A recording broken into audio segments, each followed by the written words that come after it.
Okay, well, let's get started. My name is John Hanna. I am Director of Education at American Philanthropics Center for Civil Society. A quick word about us. The Center for Civil Society strengthens America's voluntary associations by improving the effectiveness of donors, charitable foundations, and nonprofit organizations.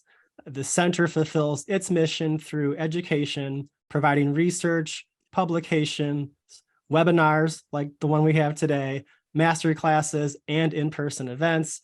These resources offer practical advice, ideas, training, and tools that help civil society leaders achieve their missions.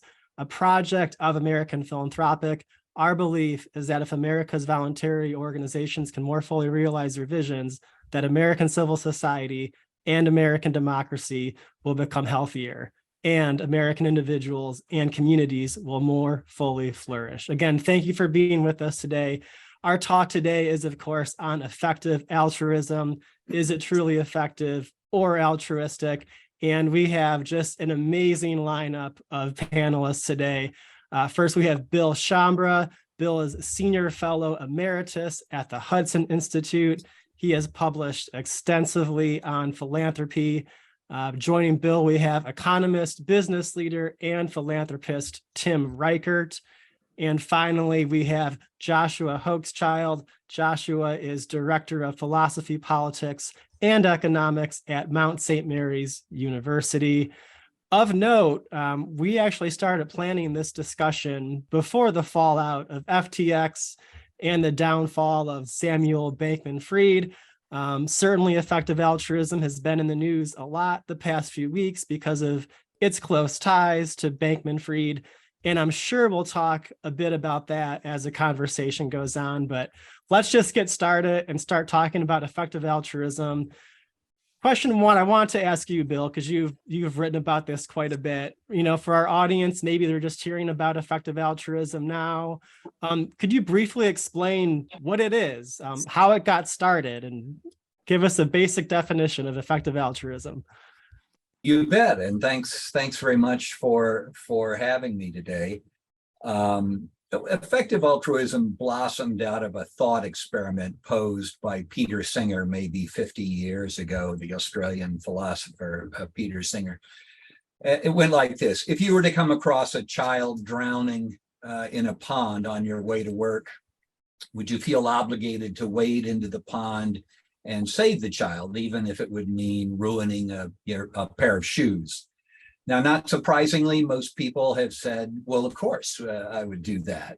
So Singer continues, would it make any difference if the child were perhaps in another country and you could save it for, a minimal contribution? And again, most people would say, yeah, sure, I would do that.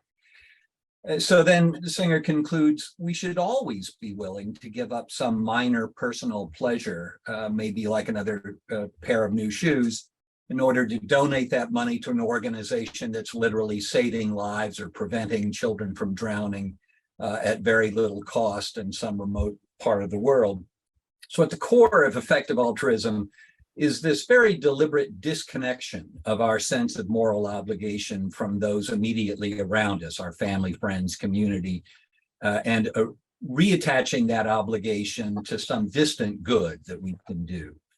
It's sort of explicitly an argument for Charles Dickens's Mrs. Jellyby, her understanding of philanthropy, telescopic philanthropy, which is more focused on the needs of Borya-Bulaga, some faraway country, than the needs of her own family.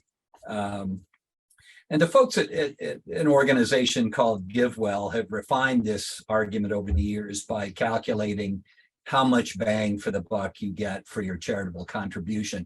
Ezra Klein at the New York Times, he's a believer in effective altruism, and he cites GiveWell as the source of his information for giving. And he says they've been validated by high quality studies that show they prevent, illness and save lives at very economically. And so these groups do things like distributing bed nets to prevent malaria, vitamin A supplements to prevent blindness and death in children, causes like that. All of these causes, you'll notice, are not at home, and they're not even in your own country. Now, some of the folks listening to the conversation today, might find this aspect of effective altruism fairly attractive. If you're in fact the sort who wants to be sure your dollar is getting the most bang for the buck, then, and you don't care where in the world that is, this might be useful information for you. But cutting edge thinking and effective altruism has long since left behind what they sometimes refer to contemptuously as the bednet phase. We're not asking questions like this in effective altruism. If you're willing to base your giving on a parable about faraway children, why limit yourself just to children who are alive today? Why not think about generations of human beings not yet born? And I don't mean the proverbial 7 generations. I mean millions of years of generations. And why limit your concern just to remote parts of the earth? What about the welfare of millions of future people who will likely someday inhabit the entire planet? Now, we floated pretty far away from this idea of giving to people directly around us in need. And it might seem like this isn't a very likely mode of thought, but Will MacAskill, who's reputed to be the youngest ever professor at Oxford, really takes all of these questions very seriously in his runaway bestseller book, What We Owe the Future. He insists, by the way, that he never had a bednets phase. At its best, he argues, our future will indeed involve billions of people, or more likely conscious beings uploaded to computers, happily settled throughout the thousands of habitable locations in our galaxy. And so our charitable efforts should focus on preserving the well-being of all of those in that wonderful possible future against the most likely existential threats, which include nuclear warfare, environmental degradation, weaponized pathogens, technological stagnation, malevolent artificial intelligence. That's a very big threat. This version of effective altruism is appropriately entitled long-termism. And this may seem pretty far out there, but I assure you, there is in fact a large and growing community of extremely intelligent and very morally committed young people who are earnestly pondering how what we do today will shape the well-being of millions of sentient beings spread across millions of miles of space for millions of years to come. Makes your $5 in the Salvation Army bucket down at the Kroger seem pretty insignificant. And that, in a way, that's the point of this approach to philanthropy. That's why all effective altruism really isn't anything all that new in philanthropy. It's just the latest development in over a century of highly educated elites trying to diminish mere charity in the name of strategic or scientific philanthropy. The traditional idea of charity, giving succor to a friend or neighbor or a person directly in front of you, is incredibly inefficient and wasteful in this view. Beginning with Carnegie and Rockefeller in the early 20th century, we were asked to embrace the idea that university-educated professionals could apply scientific methods to the solution of our problems. We were wasting our money giving it directly to the poor. In fact, we were immorally subsidizing the seemingly worthless lives of the poor through charity, when what we really needed to do was get to the root cause of poverty itself. We needed to stop putting Band-Aids on the problem and get to the so-called root causes. So effective altruism is just the latest twist in this century-old quest to displace our foolish, parochial, emotion-driven preference for helping those immediately around us with detached, rational, science-based decisions of our intellectual superiors. Now, just to wrap up, one of the early manifestations of strategic philanthropy was an enthusiasm for eugenics. The Carnegie and Rockefeller foundations were heavily invested in eugenics because, after all, it was wasteful to charitably support defective lives when it'd be far more scientific and efficient to prevent those lives from appearing in the first place through mandatory sterilization of those with bad genes. Now, whenever I bring up eugenics around effective altruists, they bridle.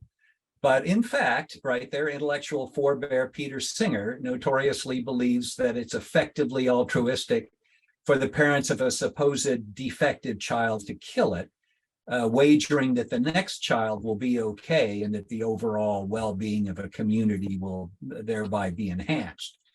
Now, on the road to an eternal galaxy full of billions of scientifically enhanced sentient beings, it's easy to see, I think, how eugenics or a Canadian version of euthanasia might quietly and insidiously come to seem to be a fairly reasonable price to pay, no matter how much effective altruists object to that. I'm hoping we're going to get to some of these issues later in the discussion today. Thank you, Bill, for that background and that glimpse into the history of effective altruism. I should note to people that are tuning in, if you have questions, you can use the question and answer function, and I'll try to get those questions to the panelists later today during the talk. Joshua, I want to go to you next. So you're a professor of philosophy, and effective altruism is rooted in utilitarianism and attached to thinkers such as Peter Singer and William McCaskill, of course, as Bill was just talking about. I think when people hear the term utilitarianism, they tend to think of many different things. Could you talk just for a moment about what it means here in the context of effective altruism, and maybe talk a little bit about why applying utilitarianism to things like philanthropy and charity, why that might be problematic? Right. I mean, the basic notion of utilitarianism, or sometimes we might call it consequentialism, is to evaluate human actions on the basis of their effects. Some of the most common versions of utilitarianism say that the effect that matters is producing pleasure in the world. And so there are a lot of versions of utilitarianism that are defined off in terms of pleasure, or they try to dignify it by calling it the hedonic principle. But there are different kinds of pleasure, and sophisticated utilitarians can distinguish between kinds of pleasure that are, should be weighed more, and how it should be distributed. And but there are even versions of utilitarianism that aren't necessarily measuring pleasure per se, but they're measuring some good effect in the world, some social progress, some benefit, something that is valued in society. And I mean, there's a way in which it's not so much just like false as it is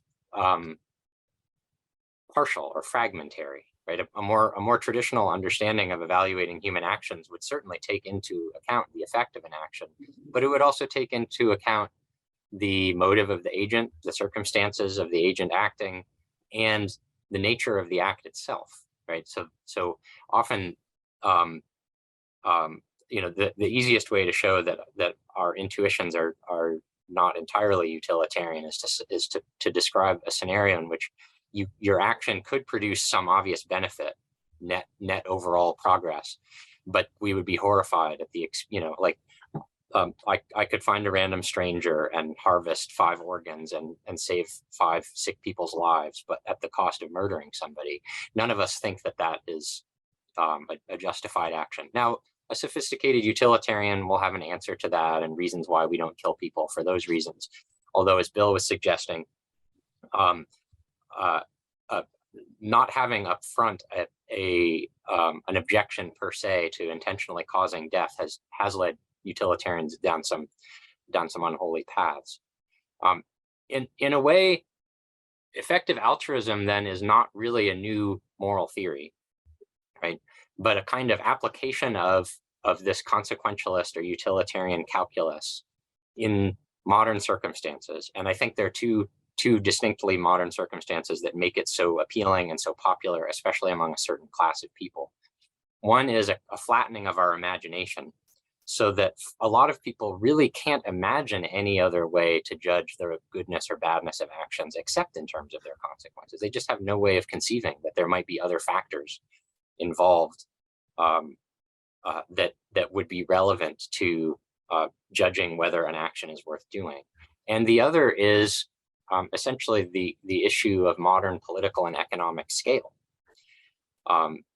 When you realize, this is the genius of Peter Singer's thought experiment, when you realize that there's really nothing stopping you from having effects anywhere in the world, or, you know, in the future, as the McCaskill version goes, right, then all of a sudden it seems a lot less important to help the people near you here and now, if your dollar can go farther overseas and help more people. And it even might seem prejudicial, right? Why should I help my children learn when maybe I could help 30 children on the other side of the world learn? That would be an effective altruist argument against being a good father, presumably. But it's hard to know if you're following that logic, how to stop that conclusion. So I think the other thing, a third factor that makes effective altruism so popular is that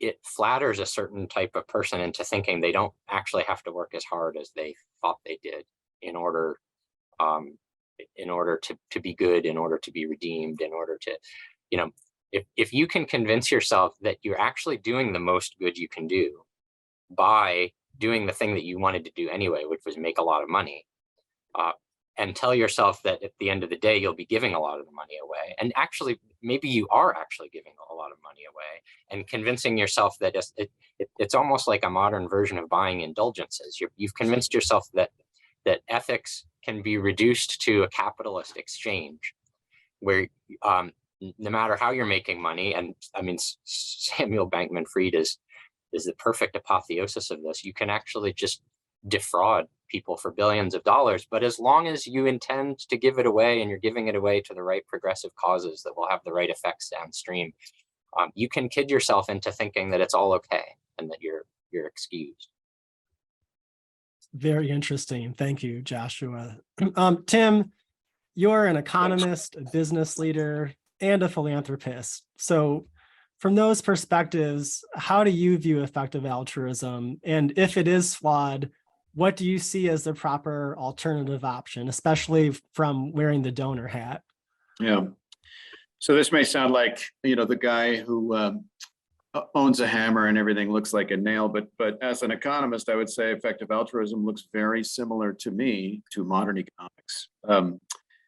Both have their roots in utilitarianism. When you study economics, you quickly learn that it's really about utility maximization. Both claim that the goal of human beings is to maximize their utility, however that's defined. Both seem to rely on a materialistic understanding of what that means. Both rely heavily on experimentation. So effective altruism is really indebted to modern microeconomics in a fundamental way. They use randomized control trials, they use field experiments that are rigorously conducted. And increasingly, I think both make the claim to be non-normative when they really aren't. So both make the claim to be sort of ethically neutral when in fact they are not. And I think it is deeply flawed. I think it's deeply flawed in a number of ways. I mean, first of all, its philosophy of the human person is clearly wrong. I think if you get that wrong, you're going to do more damage than good. There's a deeply materialistic notion of the human person. For example, and I think this is consistent with points that both Bill and Joshua have made, what you see the EA movement doing is focusing on, in many cases, very remote issues, not just remote geographically, but remote in time and remote in terms of risk. So, human compatible AI or human consistent AI is a big deal for them. Asteroid risks are a big deal. Pandemic risk is a huge deal for effective altruism. But you don't see effective altruists building churches or advancing great art. The true, the good, and the beautiful don't seem to matter a whole lot because of this materialistic. I think it's flawed because it seems to me to be very Gnostic. There's an elite underneath the effective altruistic movement or the effective altruism movement. It's a small group of elites with an enormous amount of capital, an enormous amount of I would say, scientism underneath it. with its own language, its own set of concerns. I think closely related to that, it's actually anti-democratic, right? I mean, think about these issues of, asteroid risk. Let's say that is a real risk. And I suppose it's what economists would call a factual risk. It's low probability event, but if it happens, it's really bad. If that is a real risk, is it the responsibility of the effective altruists to deal with it? It seems to me that is a matter for government policy. Private sector isn't going to handle that. So there's a certain sort of anti-democratic impetus underneath EA. And then finally, it's just sort of abstract and universal rather than local and personalist. I think Bill and Joshua have already touched on that. So if you think about it, it's completely different from the notion of Christian charity. It misses this idea that charity is the highest human virtue, right? It's a theological virtue. Charity is as good for the giver, often better, as it is for the recipient. And there's no sense of that whatsoever in effective altruism. There's no notion of that. And so I think it is deeply flawed. What's the alternative? I think it's Christian charity. I think Christian charity, which recognizes that charity is personal to both parties, happens at a personal level. It's relational because we're relational beings, and it recognizes the soul. I think that's the obvious alternative to EA. Thank you so much, Tim. Sure. Question for the entire group, and we mentioned briefly already, but effective altruism has been in the news the past few weeks because Sam Bankman-Fried, often referred to as SBF, was been tied to effective altruism quite a bit. Of course, SBF was the CEO of FTX, which was the third largest crypto exchange company. SBF was reportedly worth over $24 billion before it crashed and before SBF resigned as CEO of FTX. SBF was, again, one of the most famous effective altruists. He was celebrated by the movement as an example of how someone should and can get rich in order to give back. And notably, as detailed, in quite a few articles, SBF was very close to William McCaskill. The two have known each other for nearly a decade, if not more. What does the downfall of SBF mean for effective altruism? Bill, can we go to you first for this question? How do you think that the fallout might impact effective altruism? Sure, thanks. Yeah, apparently McCaskill had an early conversation with Sam Bankman-Fried in which he persuaded him that rather than going into a nonprofit sort of charitable profession, it would be better for him to do what he did ultimately, which is to make a lot of money and be sure that it's devoted to philanthropic enterprise. And the legend has it that inspired Bankman-Fried to go off and do that very thing. It has to be said on behalf of McCaskill that, his reaction to this, even though he benefited considerably, the groups that he's tied to received a lot of money from SBF before he went bankrupt. He's obviously, been along for the favorable ride. Nonetheless, he personally has really seemed to be, apologetic and remorseful for his involvement in that whole situation. You have to give him credit for that. It's not that he's ignoring it. He's resigned from positions that implicated him with SBF, and he's really anguished about this apparently. That said, and of course he will say, as effective altruists do, oh no, nothing we said about the ultimate ends that we're just nothing about that validates any means. No, we don't mean that. Well, okay, I get it, and there are everyday morality constraints on what you should do according to the effective altruists. But when you have this incredible goal in mind, right, which is the well-being of billions of people for billions of years, next to that, little things like, okay, well, let's move some money from, our accounts over here to our accounts over here to cover some shortfall. It begins to look like pretty small potatoes, right? I mean, come on, we're talking about a big, big benefit for just shuffling a few dollars around in these accounts. So, human nature being what it is, this is not the first time that people have, taken some moral shortcuts in order to secure some huge moral good in the distant future. Thank you. Yeah, it seems odd to me that McCaskill is on one hand telling people, and again, middle class donors and everyday people, look, you should look to me in my effective altruism nonprofits to tell you which types of nonprofits to give to, or sometimes exactly which nonprofits to support. But, a man that he knew pretty well for a decade, turned out, or could turn out, he deserves his day in court. But it looks like this could have been one of the biggest cases of fraud, ever. And so if he can't vet the person that he talks to and was in some ways a mentor to, how can we trust someone like McCaskill to tell us which nonprofits that we should support? Josh, do you have any thoughts about how this downfall might affect what is effective altruism?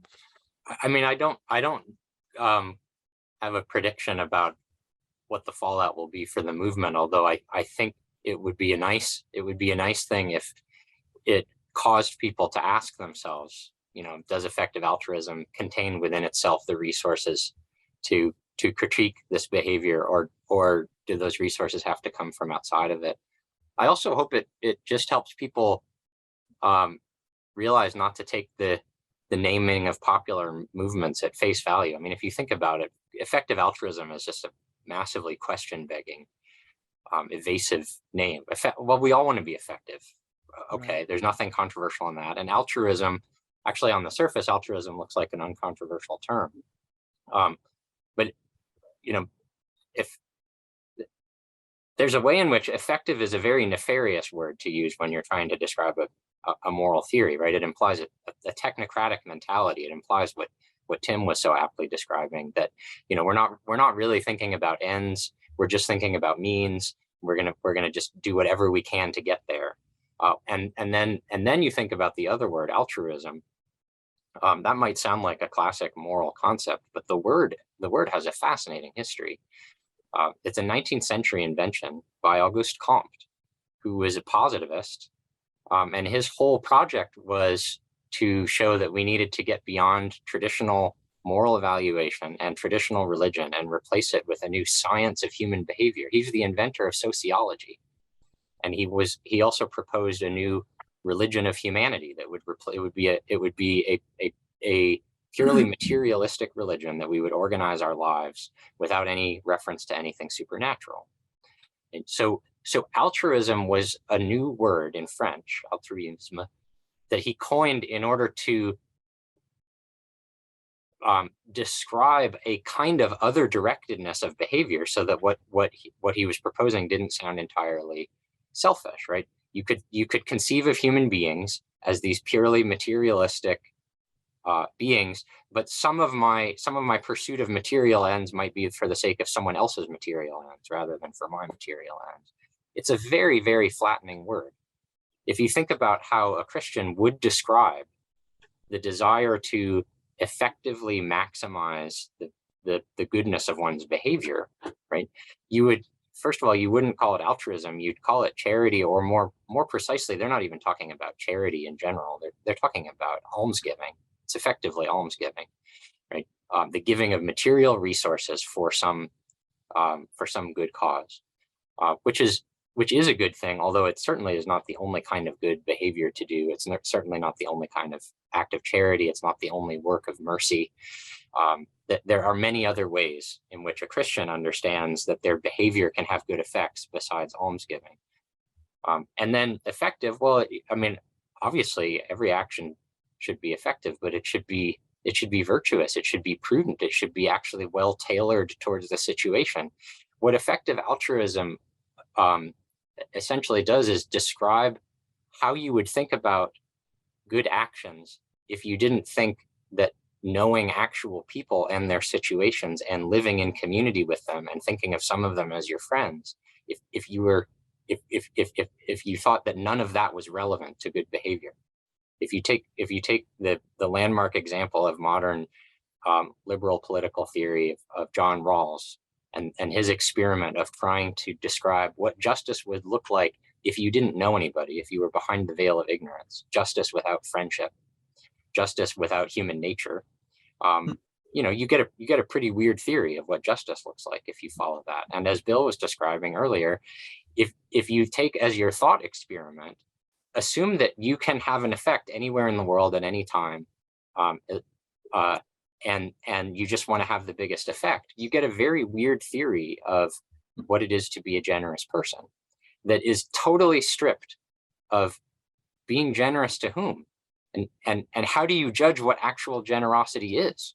I mean, part of the reason I spend time teaching my kids instead of using resources to teach strangers on the other side of the world, right? I mean, it's not just that they're my kids and I love them and adore them, but I actually know what's good for them. I don't know what the kids on the other side of the world need, and I also don't know if I can trust some other agency that says, oh, well, we know, we'll take your dollars, give us your dollars and pay us, and we'll teach the kids on the other. I have no way of knowing that. And that's part of the human nature that I think Tim was describing is missing from this theory. And if we can recognize that a perverted notion of human nature or an inadequate notion of human nature leaves you without the ability to explain what was wrong with Sam Bankman-Fried and his agenda, then hopefully people will start looking elsewhere for a richer vision of the human person and of human action. Wonderful. So it seems that one of the objectives, as we've discussed, of effective altruism seems to be to enlist all donors, including middle-class people, to join this, what I'll call a movement, and for it to be as effective as possible with every dollar. And effective altruists, like the ones we've been mentioning, they write books, they give speeches and TED Talks. I think Peter Singer has one of the most viewed TED Talks ever, about how middle-class Americans and people from developed countries should give their modest philanthropic dollars to international NGOs and save lives for the lowest cost possible, which makes me wonder, is effective altruism really even altruism, or would it be more appropriate to call it a social/political movement? And, I think it should be noted that, I'm not opposed to people giving their charity to NGOs that serve people overseas. And I don't think that anyone is exclusively opposed to that. The issue that I have is when, these very well-published and highly paid philosophers at places like Oxford or Cambridge start telling middle-class people, hey, no, you should do this because I know what's best. That I do have a problem with. But the question that I'm getting to is, what would American society look like if the masses really did start taking the advice of people like Singer, people like Will McCaskill? And maybe the answer is obvious, right? But I hate to think of a society where our local food banks and our soup kitchens and our boys and girls clubs aren't funded. And so I want to go to you, Tim, with this question first, because, you're a donor and you mentioned Christian charity. So a sub part of this question is, we are more and more of a secular society. So the first part of the question, again, is what happens to our country if people embrace effective altruism? But the second part of the question would be, what would you say to a young donor who maybe isn't Christian? Maybe they're more secular, but they just don't know what to do. They don't know if they should support their local food bank, or they don't know if they should join this effective altruism movement. What would you say? Yeah. Okay, so to the first part of your question, it's a hard question to answer because it's such a big question, but I think maybe one way to think about it is to consider how Tocqueville described America. He said that voluntary associations and local solutions were part of its genius, and I think he's exactly right about that. And so from that perspective, recognizing that about America's deep civil society.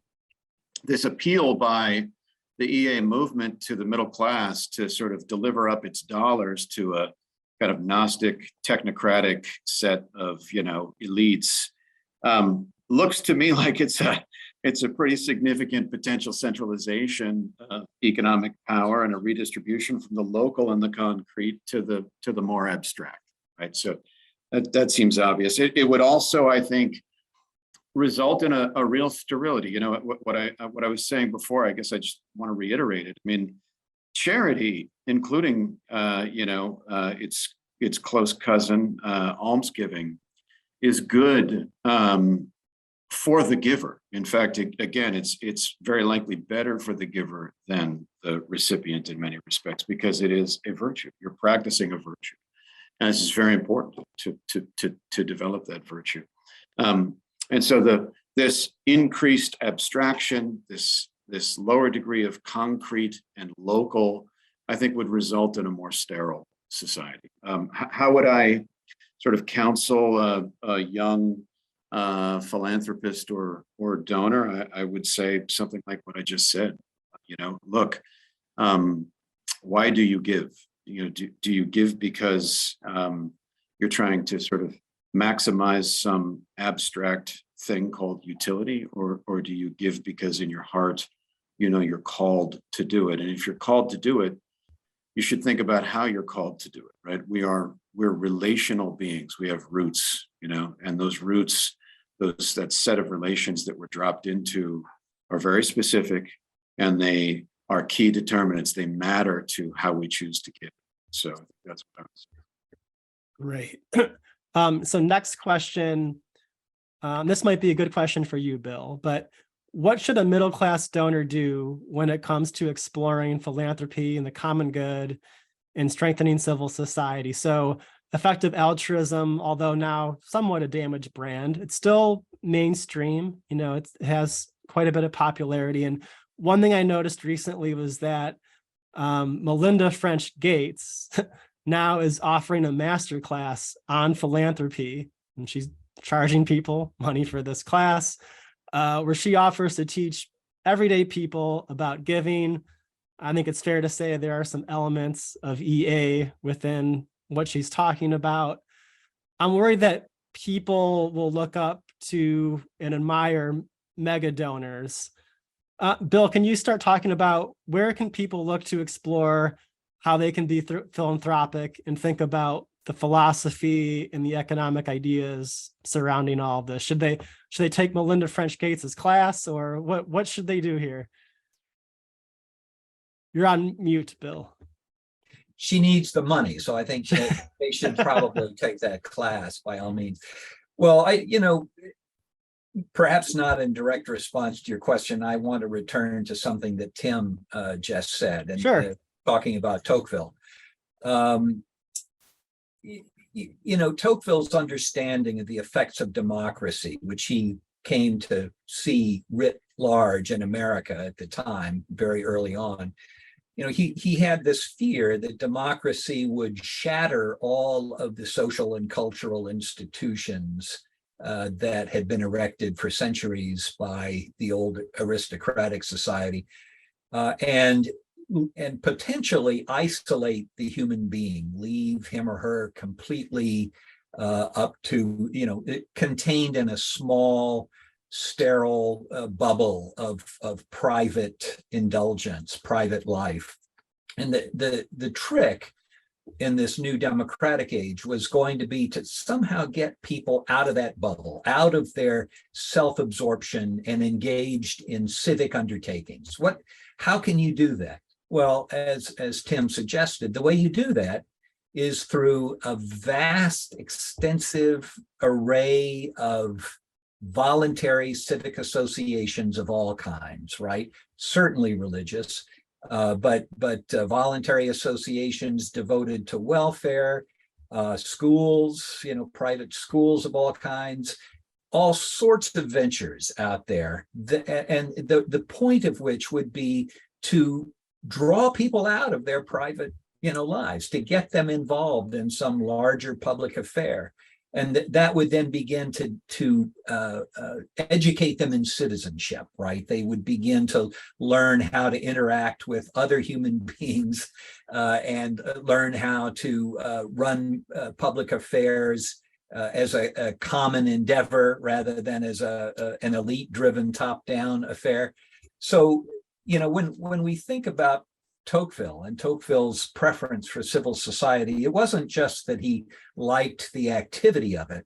It was absolutely vital to the survival of American democracy. And I think that's true today as much as it ever is. And, you know, Robert Putnam and others are, you know, saying, of course, civil society is dying. It's on its last legs. But every time we have a crisis, you know, during the, you know, COVID epidemic, people realized, oh my gosh, my neighbor is older, can't get to the grocery store. I should buy him groceries. We should organize a group in this neighborhood to make sure that groceries are collected. You know, new organizations are being born all the time to meet human needs. And that's an absolutely wonderful aspect of Tocquevillian democratic society. And if you're a middle-class donor, small donor, you got that $5, you're wondering if, you know, the Salvation Army is a worthwhile thing. It's like, you know, insofar as the Salvation Army is a vital civic institution, yeah, give them that $5. You know, that will really be a good use. And if you're looking for some big reason for giving in that situation, don't just think about, you know, Salvation Army, but think about the fact that this is a vital piece of American democracy. You are keeping democracy alive. So that's, you know, I would say for a middle class or a smaller donor, you need to learn to give an absolutely good conscience to those small local organizations. Don't be buffaloed by these effective altruists into thinking that it's, you know, wasteful. Very, very good advice.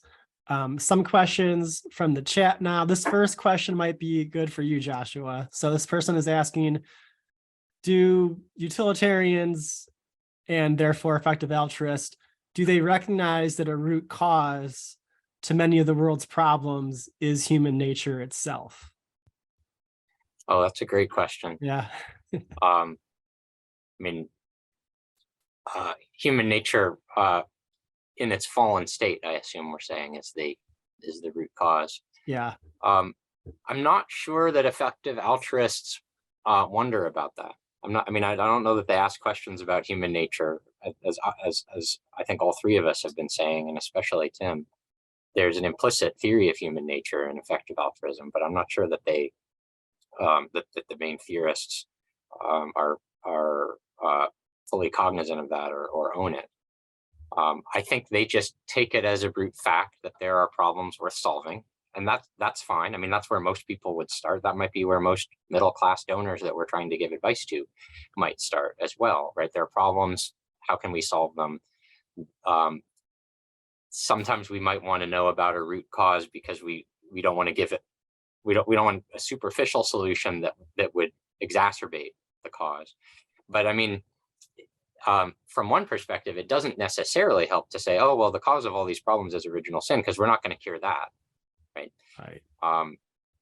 Unless you get very theological and say, okay, well, we don't cure that, but God cures that, but God invites us to participate in his plan for salvation of the world, and then our almsgiving is really a part of our worshiping of God, and that path might work for a certain kind of Christian to think that way of almsgiving, but it would be a tough uphill climb for someone who's not already starting already from a perspective where they probably weren't attracted to effective altruism anyway. I mean, I think effective altruism does reveal theoretical problems that people have about human nature and human action. But one of the reasons that I like Jonathan's question is that, you know, to solve the problem of effective altruism, I mean, I would be very flattered if you thought it was up to the philosophers to get all those things right. But it's actually a very practical question, right? What advice can we give to people? And the practical advice I would give to people is, this is picking up a little bit from Bill's answer, right? Don't be buffaloed into thinking that that this strategy is the only right way to do it. And in fact, the obligation to do good for others is a grave responsibility that you need to take seriously enough that you take full stock of your own resources, your own strengths and weaknesses, and your own opportunities, and definitely do not think of it as a technical problem to be solved. Right? How can you best serve others in the here and now is not a technical problem.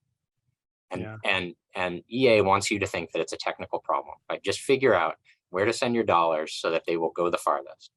No, you have to know, first of all, what are my motives in giving? Maybe it's vanity, right? Maybe I'm looking to make a name for myself. Maybe I'm trying to buy political favor. I have to check myself first and see, am I giving out of the right motive?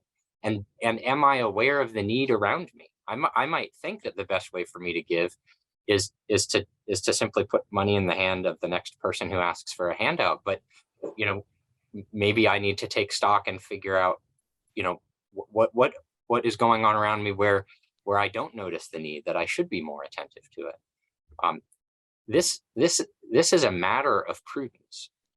Who to give to and how much and under what circumstances and why is not a simple technical solution. It's not something that's solved by an algorithm. It is the grave responsibility of the human agent in their situation. And it's something that a Christian must take to prayer and must take counsel from others and seek advice. And discerning it is an ongoing process. It's not a simple mathematical calculation. That's the advice that I would give to somebody who, especially someone who's asking, how can I give effectively? Because that person has a conscience and knows that it matters. Right. But then you want to amp that up even more and say, I'm glad you're asking that question. It's a serious question, and don't let anybody try to simplify it for you, because it can't be simplified.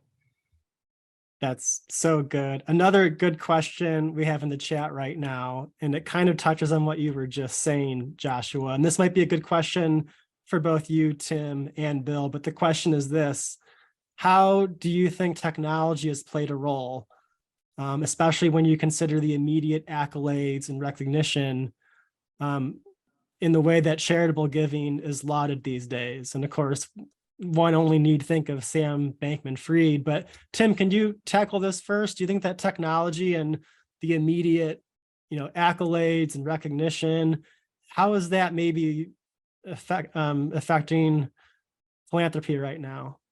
Yeah, I think technology has played an enormous role in the growth of EA for the obvious reason that without it, right? Think about the profusion of data that we have, right? I mean, yeah. Underneath effective altruism, as I said, is a set of econometric methods that really came out of economics. A lot of that is referred to these days as data science. And the basic idea is we, the technocrats, will perform an experiment on a population. We'll do a randomized, trial, select a control group, select a treatment group, and apply a treatment to the treatment group. That's literally what happens to determine whether the so-called altruism is effective. That could only happen in an age that is awash in data and that is technology enabled. Without the technology, we would be back to, the set of local relations that we've all been talking about, the civil society that I think, Jonathan, you're so worried about because of the way in which EA is funneling dollars away from traditional charity and civil society towards something that's much more abstract. So I think that'd be my answer to your question. Bill, do you have any thoughts about how tech has changed the landscape of philanthropy the last decade or so? Well, I think Tim is exactly right. I mean, the incredible, calculation of all these algorithms and so forth are really the product of a whole new age of technology, and the kinds of the kind of reasoning that you have to do to satisfy EA's standards is pretty exacting. And of course, that's part of the reason why this is the same old story in philanthropy, right? I mean, it's the same old story of the elites who know better, who have the instruments, who have the science, who have the randomized control trials. You know, they're the only ones who can do this, right? And so it's not, you know, accidental that they should be the ones, therefore, to answer these questions for us, right? But I have to say, you know, there is this other side of technology. I mean, I'm able to find out about a lot of local needs, right, over social media and so forth, you know, with my Facebook groups and I know we're supposed to sort of trash social media. And of course, there are occasions when I do that, but I've also found it very handy to, you know, the GoFundMe application and so forth. I've actually, you know, use those to learn about charitable opportunities in my own backyard that I wouldn't otherwise know about. I mean, it's not, you know, unfortunately, there isn't a town square where you go and gather and talk to your neighbors anymore, but there is a kind of version of that in social media. And so along with these, you know, bad effects, I think you have to factor in also the capacity of social media to make some connections with charitable causes that you wouldn't otherwise know about. Very good. Another question. This might be a good question for you, Joshua. So this person is asking, is there a subset of utilitarianism that says it's okay to commit fraud, to be dishonest, if you do an immense amount of good in the long term? This person's probably getting at Bankman-Fried, but what would you say about that? Is there a subset of utilitarianism that says be dishonest, commit fraud if, again, you do a lot of good, do the ends justify the means? Yeah, I mean, I don't know that there's a particular advocate of utilitarianism who's going out of his or her way to defend that position. Right. But it is common to point out that if you don't have an independent standard of describing certain kinds of actions as actions that shouldn't be done under some circumstances, under any circumstances, and if your only criterion of judging whether an action should or shouldn't be done is the consequences that can come out of it, this is one of the most common, oldest objections to utilitarianism. That you can always conceive of some scenario in which you get enough good consequences from any kind of action that action suddenly becomes attractive on an apparently utilitarian calculus. Now, as a matter of fact, most utilitarians try to anticipate objections like that, and they either try to build in some criteria to what they mean by good consequences, or what they'll count as utility, or what they'll count as pleasure, or they will, in a kind of backdoor way, admit that they are bringing in some other base level layer of assumptions about human behavior and right or wrong action that can't be reduced to the utilitarian calculus. So, I mean, I'm not worried about a utilitarian saying, "Oh yeah, there's nothing wrong with fraud," as long as you're magnifying enough good things with the money that you defraud others from. But it's very hard to explain what's wrong with fraud on a purely utilitarian basis.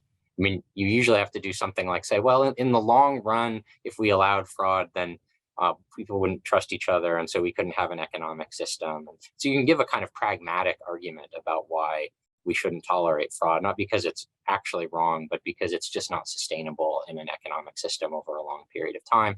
And that might be enough. But then there are other kinds of actions much more heinous than fraud, like killing people, which it does seem like we're willing to do if it brings out enough good, right? If it's good for the Canadian economy to kill people rather than give them medical care. I mean, it's tragic, but that is a currently accepted argument, and it's public policy. Right. Last question. It'd be great to have all three of you weigh in for a brief moment on this one. So the question is this: is EA simply an avenue of diversion for undermining Western civilization, the American concept of God-given rights and liberty and freedom.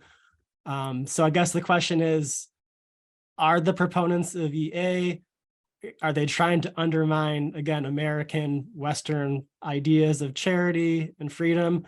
Or I guess the alternative, do they legitimately believe that they have the keys to unlock long-termism and the benefit of mankind? So I guess, again, are there elements within the movement that it's really just anti-American, anti-democratic? Kind of a broad question, but would love to get your thoughts. Can we go to you first, Bill? Sure. I don't, to be honest, I don't think it's deliberate. I don't think it's explicitly anti-American, but I think it's the effect. In effect, you are undermining some of the key institutions of American life, including, charity, including local government, including local civil society. All of those things don't enter into the calculation, as Joshua says. These are not part of the rational computation of results that they put into their hopper. And as a result, that it is in fact an unhappy side effect, or an unhappy byproduct of their reasoning that those institutions are undermined. I don't think they're malevolent people, to be honest. I don't think they're terribly bad. And they spend an awful lot of time anguishing about the very questions we've talked about here. Go to their websites and read them. They're very open and honest about these quandaries. Right. They could be playing golf and doing something else. So they're trying to think about how to make the world better. I guess on that note, Tim, any thoughts about this and the effect of altruists? Anything to admire, even a little bit? Well, to the question you just posed, I mean, I would say this. I think insofar as the thinkers within the EA movement assume away the local and the national, they begin from a set of premises that obviously influence how they allocate dollars, right? The allocation of capital is influenced by assuming away the importance of the set of relations that we are dropped into as human beings, that we exist inside. And because they control so much capital, I think the net result is that, they do in fact, at least relatively speaking, undermine the local and they undermine the national, but for their effort, that capital would have been allocated to the things that it has been traditionally. The local or the national, the things that matter, traditional concepts of Christian charity. So in that sense, I think Bill is right. These aren't sort of, for the most part, malevolent characters. I've been around a lot of proponents of EA over the course of my career. But they are sort of singularly technocratic and I would say transnationalist in a sense that the local does not matter to them. So, yeah. And then Jonathan, I've forgotten the question you just posed since I wanted to go back to the prior question. I guess the last part of the question was anything to admire about the effect of altruists, especially. Maybe their rigor. I mean, they're I have to imagine that there are aspects of the measurement of effectiveness that we can learn from. I mean, as an economist, spent a lot of time studying the sorts of field experiments that they use. And I've often thought that, perhaps, I sometimes think about the way in which the Jesuits, the old Jesuits used to engage in missiology, right? They would go and they'd figure out what works when you're trying to evangelize people. And they would write down data and send it back to the mother house, and they would collate and collect and learn. That's a kind of precursor to this effective altruism. And we could do that in evangelization and probably be a whole lot better at it. So, I think there's some things to admire. Joshua, any concluding thoughts at all on this? Yeah, I'll try to be brief. Yeah. I mean, I agree. I don't think the effective altruists are actively malevolent, but they are anti-spiritual. Mm-hmm. Effective altruism, like most versions of consequentialism or utilitarianism, are an attempt to have morality without the soul, morality without God.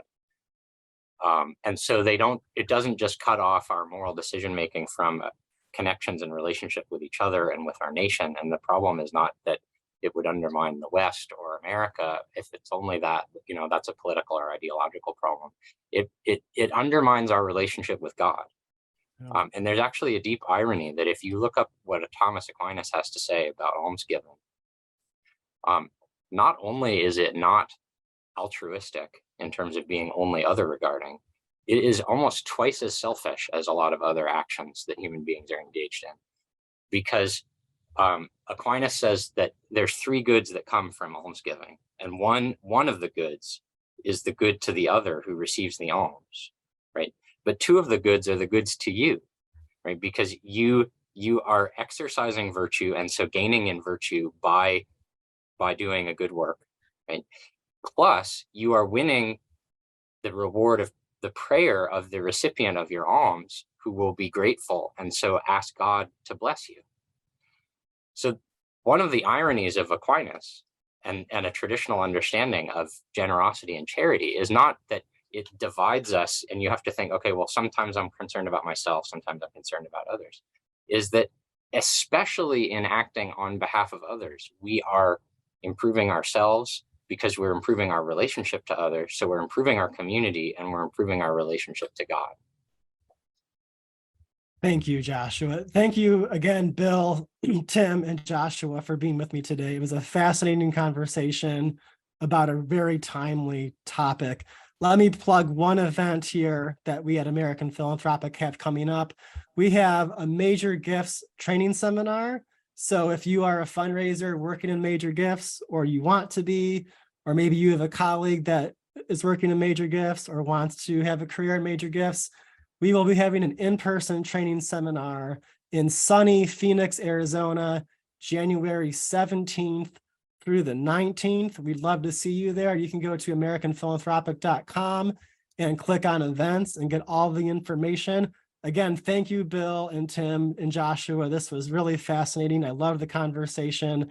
We'll see you guys next time. Thank you so much. You're welcome. Thanks for hosting. Thanks for having us.